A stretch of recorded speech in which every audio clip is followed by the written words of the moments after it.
Okay, so, I feel like I've done you guys a disservice. I feel like a lot of you just paint me as the guy who makes goofy videos and's got the Tom Brady poster and does historical documentaries. And if you think that, I mean, you're not wrong, but I started this channel because, I'm in love with football. The game has always been fascinating to me on every level. On the field, the technical aspects, the chess game being played between coaches, it's all just peak entertainment to me, and I'll never get bored of it. And the main reason why the NFL has also always felt like an ongoing show to me is the constant influx of new exciting talent and in the shadows.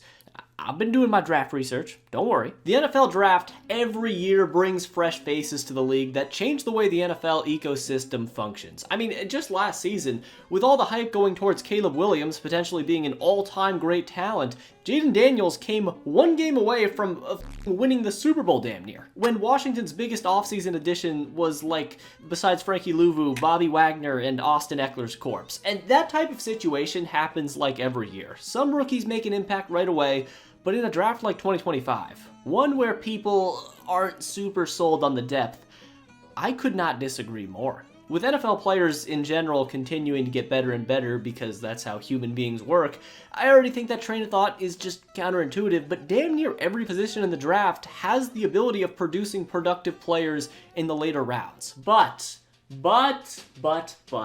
although there are just a ton of prospects, I'd love to talk about for like 4 hours, there's one guy that has captivated me more than any prospect I've ever seen. And don't get me wrong, I've fallen in love with guys like this before, but never before have I seen an NFL prospect as fascinating as Jalen Milroe. Let me explain.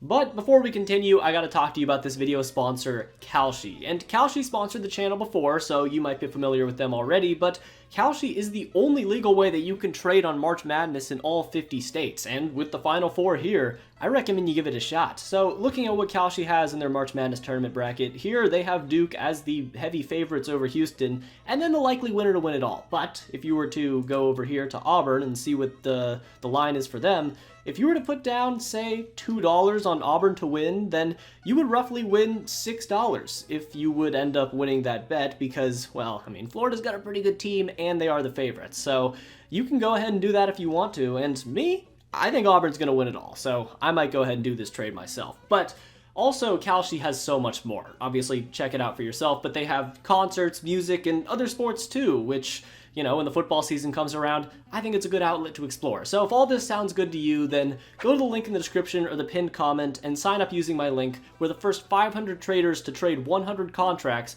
will get $10 in free credit. So thank you to Kalshi for sponsoring this video, and without further ado, let's get back to it.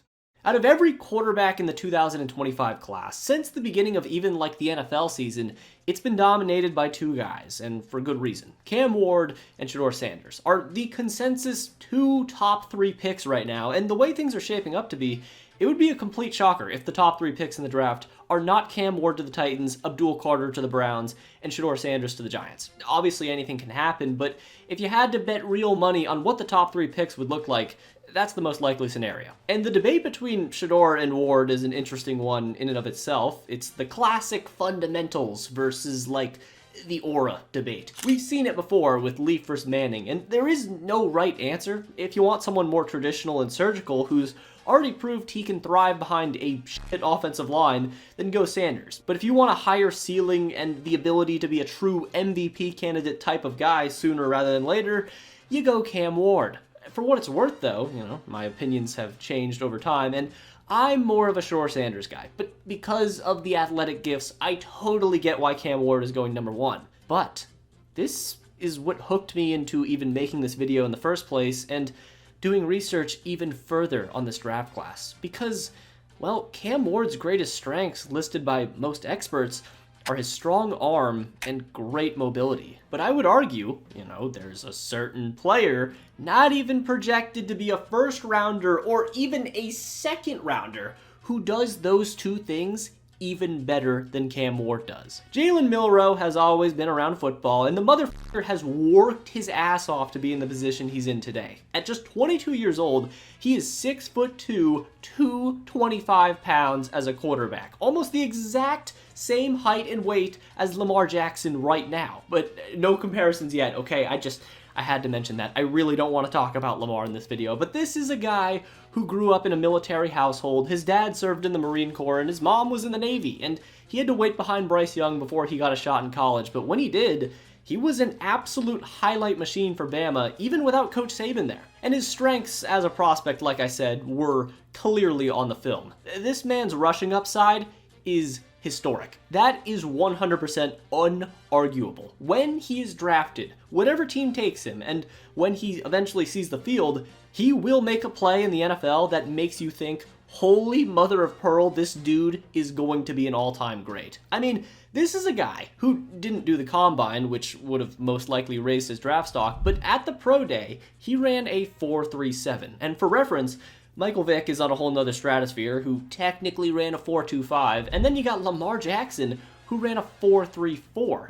Once again, I think it's disrespectful to even compare anyone to Lamar Jackson, but I don't know what else to say. I can't avoid it. I'm sorry. So his strengths are his arm, his ungodly athleticism, and his work ethic. Okay, sounds great, but I mean, shut the fuck up, TubFrog. You don't know jack shit. Keep wanking it to Tom Brady, you lizard-eyed fuck. We just saw Anthony Richardson come into the league and stink it up. Jalen Milroe is literally the same player. So what's the difference? Except, he's really not. The discourse surrounding the Jalen Milroe comparisons to me in general has just been kinda toxic. It's like, wherever you look, people say, you flip a coin with Jalen Milroe, and he's either gonna be Lamar Jackson or Anthony Richardson. Now, if that were true, he'd be the #1 pick, but it's not. Although there are similarities to Anthony Richardson, Milroe is not the same prospect as AR. Richardson's frame is way different, and was a much more natural quarterback than Milroe is as a whole, but the biggest criticism of Anthony Richardson coming out of college was his decision-making and short throws. But for Milroe, I don't think that's as big of an issue. A problem, yes, but in Anthony Richardson's last season in college, he completed just 53.8% of his passes, while Milroe in 2024 had his completion percentage at 64.3. And even more interesting to me is on passes over 40 yards, out of every single player in college football, nobody was more efficient on these throws as Jalen Milroe was, with PFF having him graded out at a 95.8 in this category. And that's with his top receiver Ryan Williams finishing second in the SEC in drops. And the eye test for me backs this up as well. Watching the two players in college, I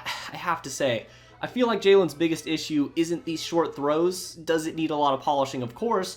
But for me, his biggest problem is his footwork. And like I said, I don't believe he's a natural quarterback, but that also, to me, can be fixed. Once again, though, on the other side of that, let's not sit here and act like Anthony Richardson at this point in his career is unsalvageable. Do not forget, literally just a few months ago, AR was the 7th most likely player in the NFL to win the MVP. So, I'm sorry. Like, if I had the chance to draft Anthony Richardson again in 2025, I'd take him in the first round. He just has things that you cannot teach, but that's also what's so fascinating to me with Jalen Milroe. The potential of the what if, but also a little thing called opportunity cost. Opportunity cost, if you're unfamiliar, is basically the value you miss out on by choosing something else, which is the main reason why I'm against taking a running back in general in the first round. For example, when the Giants took Saquon second overall, everyone said it worked out for them, but instead, if the Giants decided to take Denzel Ward, and then with the 34th pick in the second round took Nick Chubb,